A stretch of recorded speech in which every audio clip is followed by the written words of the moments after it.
Hello everyone, and welcome to Bushcraft Canada. In today's episode, I'm going to be doing a review of my Savage Arms 22 Magnum rifle. Now, just before somebody starts spamming me on this, I'll just put you guys down for a moment so I can do this.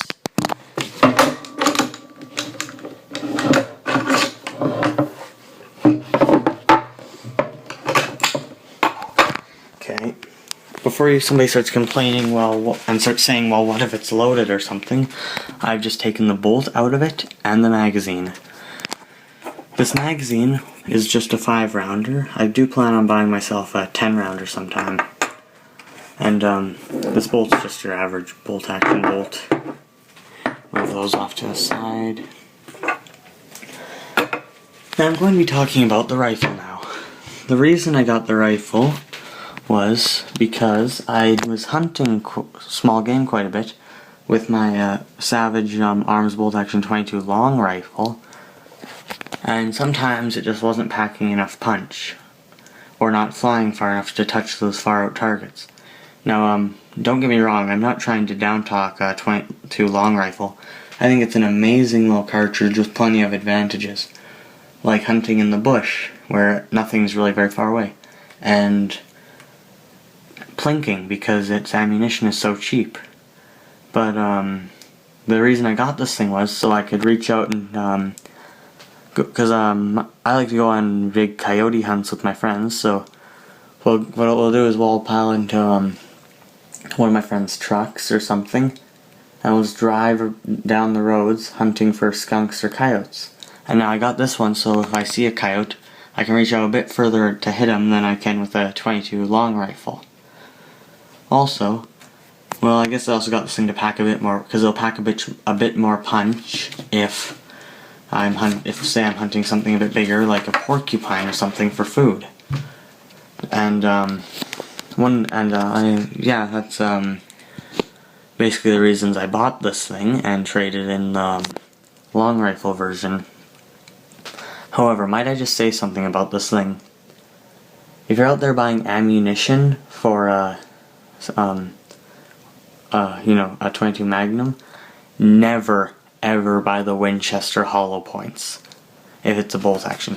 Because what'll happen is, I'll be loading them and I'll be closing my bolt, and those things will catch on everything and won't go into the action, and they'll fall apart and stuff, so the bolt won't close.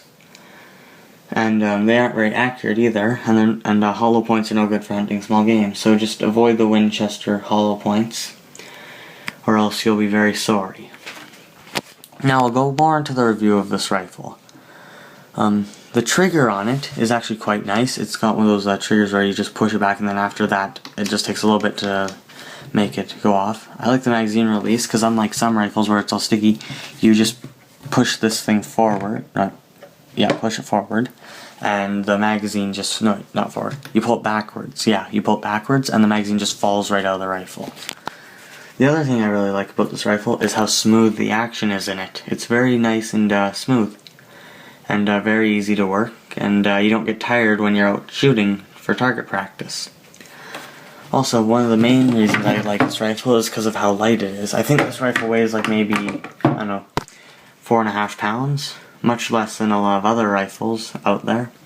And plus, it's a bolt action. It's the sort of rifle that, unless you drive over it with a truck or something, it's not going to fail you no matter what, because as everybody knows, bolt actions are one of the most reliable types of actions in the world. And I remember I also really like the sights that this thing comes with. I just find them extremely amazing. I'm not sure if I'll be able to get those sights in, but you can see the back sight is just one like that, and the front sight is just a front sight post. And now, another thing, I had the choice between this one, which was $350, and another one that was $250. And of course I had to buy this one because it had camo on it and it looked cool. Don't judge me on that, but I like the camouflage pattern on that, and plus it's better than I would have, if I got the other one, I would have spray painted it. But the nice thing about this one is the paint and pattern's actually molded into the plastic. So it's not going to peel or wash off like spray paint would. Now, the safety on here is much nicer than my 22 long rifle safety.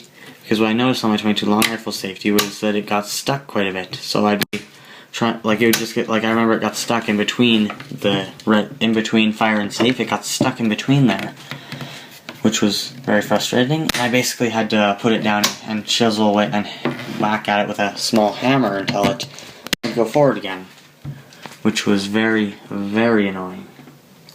Very annoying indeed.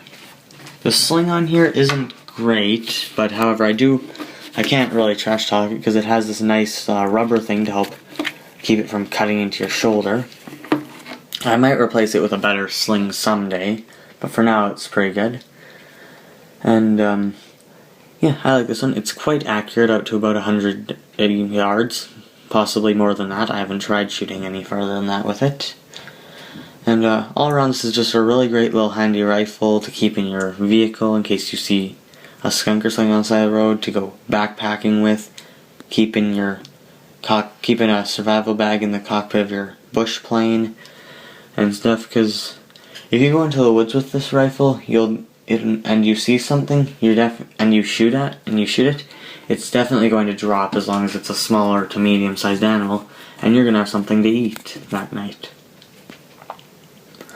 And now, when I definitely recommend buying this one. You don't have to buy the Camel one. You can choose whether or not to buy that one.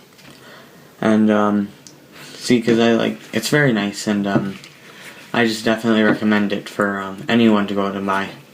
And because it's a 22 Magnum, it still has no recoil, but you can definitely feel it shoot. And yeah, that's about all I have to say about this right now. I'll probably be back to you guys with a more exclusive review once I've had a bit more experience with it. Anyway, please remember to rate, comment, and subscribe. Peace out.